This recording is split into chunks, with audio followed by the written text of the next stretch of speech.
ጤና ይስጥልኝ የተወደዳችሁና የተከበራችሁ የምናሉሽ ረታ ኢንተርቴይንመንት ተከታታዮቻችን በሙሉ እንዴት ቆያችሁልን?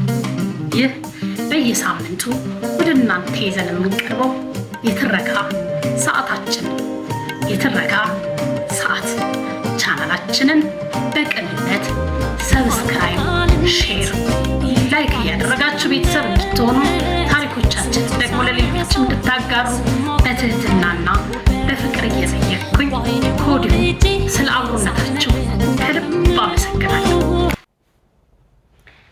ያልተነበበው አንባቢ አቶ ነጋሽ ባልቻ፣ ጸሐፊ አንዱዓለም አራጌ፣ ለትረካ አዘጋጅቼ ያቀረብኩላችሁ ምናሉሽ ረታ ነኝ። ያልተነበበው አንባቢ ክፍል 56። ብዙ በመልካም ስራቸው የሚታወቁ ሰዎች ይኖራሉ። የአቶ ነጋሽ ግን ተቆጥሮና ከብዙ ጥያቄና መልስ በኋላ የሚገኝ እንጂ እንዲሁ ተሰጥቶ የሚገኝ አይደለም። እናቴ ጋር ወደ አዲስ አበባ ለመመለስ 3 ብር ለመበደር ስሞክር አንዱ ዘመዴ ስሙኒ ለማበደር 3 ወይም 4 ቀን አመላልሶኛል። ሌላው ዞትር የማልዘነጋው አጋጣሚ ከአገር ቤት አሮጌ ልብስ ለብሼ መጥቼ እዚህ ያሉ ወንድሞቼ ልብስ እንዲገዙልኝ ብዙ ጨቀጭቅ ነበር። ነገር ግን በአቅም ውስንነት ምክንያት ሊያደርጉልኝ አልቻሉም። እነርሱም የወር ደመወዝተኞች ነበሩ። ሁሉም ነገር የሚደረገው በእቅድ ነው። የሚቀጥለው ሳምንት ይሉኛል። ተስፋ ሳልቆርጥ የሚቀጥለውን ሳምንት እጠብቃለሁ። አቅማቸው አይፈቅድምና አሁንም ሌላኛውን ሳምንት ይቀጥሩኛል። እስከ 14 ዓመቴ ድረስ ጫማ አልነበረኝም። ፍላጎቴና አቅሜ ያልተመጣጠኑምና እነዚህ ሁኔታዎች የማጣትን ህመም እንዳውቅ የረዱኝ ይመስለኛል። አንድ ሰው ለጨዋታ ወይም ለቅንጦት ክብሩን ጥሎ ሊማጸን ፊት አይቆምም። ኋላው ብዙ አሳዛኝ ታሪኮች ይኖራል። ጨርሶ የሰው የችጋር ገመና ገላልጦ ማየት አያስፈልግም። ሁላችንም ሰዎች ነንና የተቸገረም ሆነ ያገኘ ሰው ነጸብራቅ በእያንዳንዳችን ህይወት ውስጥ አለ። እሱን ተገንዝቦ የሚገባውን ማድረግ እንጂ ስላደረግነው ነገር ሁሉ ወቁልኝ ማለት አያስፈልግም።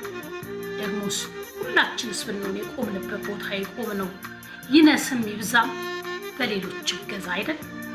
ለሰዎች የምናደርገው አስተዋጽኦ አንዳችን ለሌላችን ልናደርገው የሚገባን ግዴታ እንጂ ምጽዋትም አይደለም። እንደዚያ ካልሆነ ተደጋግፈን ካልቆመን የሌላችንም የስኬት ህይወት ዋስትና የለውም ሲል መረዳዳት ማህበረሰብን ደግፎ የሚያውቁ ሁላችንም የተጠላለፈ የመርዳትና የመረዳት ማህበራዊ ቁርኝት ውስጥ እንደምናል ኃላፊነታችንን በመወጣት የተለየ አድናቆት እንደማይገባን በአጽንኦት ገልጻል። የአቶ ነጋሽ ሰብአዊነት የሚከወነውን ብልህነት በተሞላው መንገድ ነው። ለምሳሌ ሀገር ቤት ያሉ በድህነት የሚኖሩ ወገኖችን መርዳት ሲፈልግ አዲስ አበባ ያሉት ልጆቻቸውን ይረዳል፣ ስራ ያስይዛል። ልጆቻቸው በሁለት እግራቸው እንዲቆሙ በማድረግ እነርሱ ደግሞ ወላጆቻቸውን ታናናሾቻቸውን እንዲረዱ ያደርጋል። በዚህ መንገድ የዚያ ቤተሰብ ችግር ለዘለቄታው የሚፈታበትን መንገድ ይቀይሳል። ደጋግሞ ይለው እንደነበረው ለሰዎች አሳውን ከመስጠት ይልቅ መረቡን በመስጠት አንድ አሳ ከሚበሉ ይልቅ በዘላቂነት አሳ የሚመገቡበትን ሁኔታ ይቀይሳል።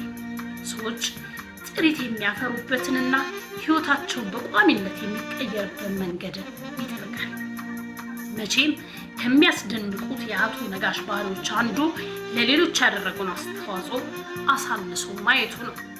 ትልቁ ነገር ትንሽ መንገድ የሰጧቸው የሚሳካላቸው መሆኑ ነው። በጥቂቱ ስደግፋቸው እግዚአብሔር በትልቁ ይረዳቸውና መንገዳቸው ይቃናል። የኔ ጥረት በምረዳው መጠን ሰዎች ትክክለኛ በሚመስለኝ በህይወት መስመር እንዲጓዙ ማገዝ፣ ካገዝኳቸው ሰዎች ውስጥ ከመስመር ወጥተው ያስቸገሩኝ ብዙ አይደሉም።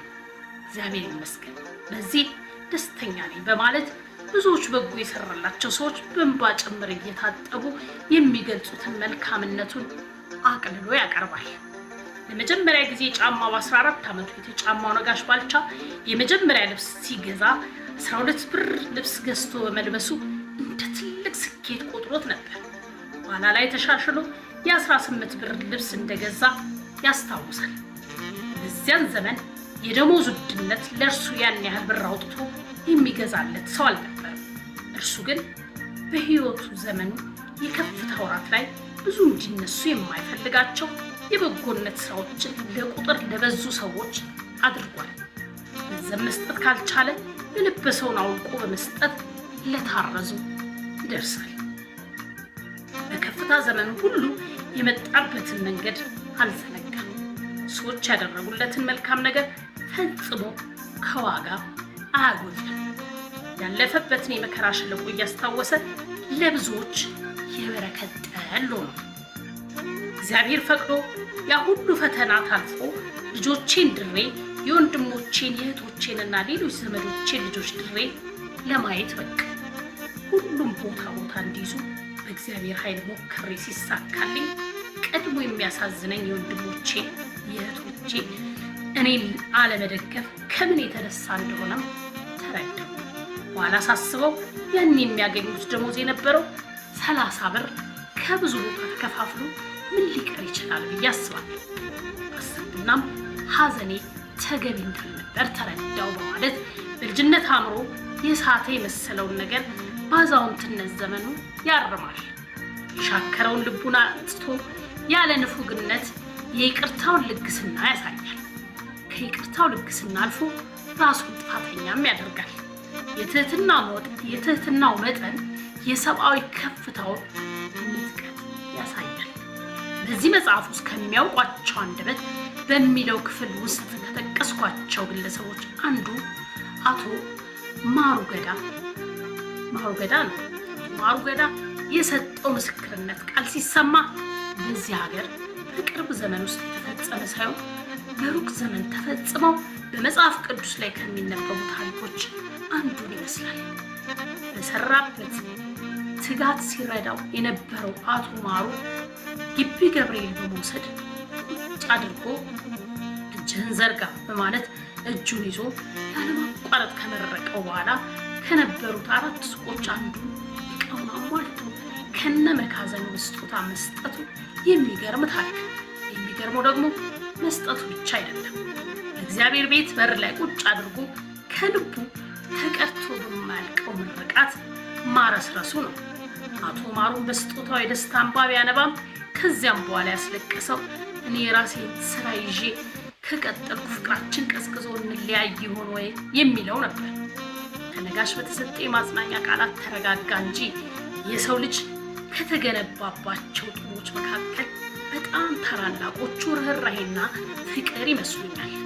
እነዚህ ጡቦች በነጋሽ ሕይወት ውስጥ በጣም ጎልተው ተስተውለዋል። እኔ የአቶ ነጋሽን ታሪክ ስጽፍ በአንድ ነገር መቸገሬን ለመረዳት እወዳለሁ። በጣም የተፈተንኩበት ጉዳይ የአቶ ነጋሽ የደግነት ስራዎች ለማመን የሚያስቸግሩ ከመሆናቸው የተነሳ እውነቱን እንደወረደ ለማስቀመጥ ስሞክር አንባቢን እንዳላሳስት ትልቅ ስጋት ውስጥ ወድቄያለሁ። ሆነ ብዬ የአቶ ነጋሽን ታሪክ ለማግዘፍ እየሞከርኩ እንዳይመስልብኝና አንባቢ እንዳይሰናከል እጨነቃለሁ። በሌላ ወገን ደግሞ ብዙም ያልተለመዱት የአቶ ነጋሽ ሰብአዊ ከፍታዎች ደግሞ ሰዎች እንዳይሰናከሉ ስል ብተዋቸው ለተቀረው በሕይወት ላለው መማሪያ ሳይሆኑ እንዳይቀሩ እንዲሁ እጠነቀቃለሁ። ለዚህ ምዕራፍ ተገቢ እንደሆነ እያወቅኩ ያለፍኳቸው ብዙ ነገሮች አሉ። ምዕራፉ ሳይንዛዛ እንዲነበብ በመሻት 3 ነገሮችን ሳላጋራ ማለፍ ግን ተገቢ ሆኖ አላገኘሁትም። አንደኛ፣ ወይዘሮ ማሜ ተክለ ብርሃን ሕይወት ውስጥ የአቶ ነጋሽ መልካምነት ከተገለጠባቸው ነገሮች ውስጥ አንዱን እንዲሁም በኢትዮጵያ ተከታታይ የቴሌቪዥን ድራማ ታሪክ ትልቅ ስፍራ ያለውና ምናልባትም እስካሁን የሚስተካከለው ሌላ ያለ አይመስለኝም ሰው ለሰው የተሰኘ ድራማና ከዚህ ድራማ ጋር በተገናኘ የአቶ ነጋሽ ባልቻ አሻራ ምን እንደሆነ ከተከታታይ ድራማው ደራሲዎች መካከል አንዱ ከአቶ ሰለሞን አለሙ የሰማሁትን ምስክርነት እንደወረደ አንባቢ እንዲያውቁት ለማድረግ እወዳለሁ። ከዚህ ጋር በተያያዘ የዚህ ምዕራፍ የመጨረሻ ክፍል የሚሆነው አቶ ነጋሽ ባልቻ ከመቄዶንያ አረጋውያን መርጃ ጋር በተያያዘ የነበረው ቁርኝትና ከዚህ መጽሐፍ የሚገኘው ገቢ ለዚህ ድርጅት ድጋፍ እንዲውል መወሰኑን አስመልክቶ እናያለን። አቶ ነጋሽ ምናልባት እገዛውን የሚፈልጉ ሰዎች መብዛት የመሰላቸት ስሜት ፈጥሮበት ከሆነ ለጠየቁት ጥያቄ የሚከተለውን ብሎኝ ነበር። አንዳንዴ ስንት ከእኔ የበለጠ ባለጸጋ እያለ እንዴት ወደ እኔ መጡ ብዬ ጠይቃለሁ። ድንገት ዝም ብለው አጥንተው ይሆን እላለሁ። ተማሪዎችም በስራ ዓለም ያሉ ሰዎች ወይም ስራ የሌላቸው ይመጣሉ። ለእኔ ግን ትልቁን ደስታ የሚፈጥርልኝ እግዚአብሔር ጸጋውን ሰጥቶኝ ልጆቹን ወደ እኔ መላኩ ነው። የኔ ትንሽ እርዳታ የእነሱን ሕይወት ብዙም ላይቀይር ይችላል። ነገር ግን ባደረግኩላቸው ትንሽ ነገር በሰዎች ላይ የማየው ደስታ ለእኔ ትልቅ የእርካታ ምንጭ ይሆነኛል። እነርሱ ከሚያገኙት ደስታ ይልቅ እኔ ትንሽ አስተዋጽኦ አድርጌ የማገኘው ደስታ ይልቃል። የማገኘው የመንፈስ እርካታ ወደር የለውም። አንባቢ የአቶ ነጋሽን የብልህነት የአተያይ ጥልቀት ለመረዳት ከፍ ካለው አገላለጽ መረዳት እንደቻሉ አምናለሁ።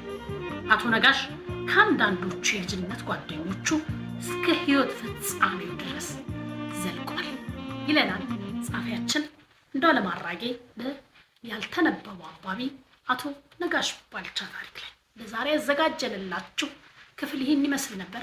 ቀጣዩን በሌላኛው ክፍል ይዘን እስክንገናኝ ቸር ቆዩልን። ውድ ተመልካቾቼ እንግዲህ ታሪኮቻችን ለሌሎች እንዲደርሱ የጀግኖቻችን ታሪክ ለሌሎች እንዲጋሩ ይህን ቻናል ሰብስክራይብ፣ ላይክ፣ ሼር እያደረጋችሁ እንድትሄዱ በትህትናና በፍቅር ጠይቃለሁ። አበቃ።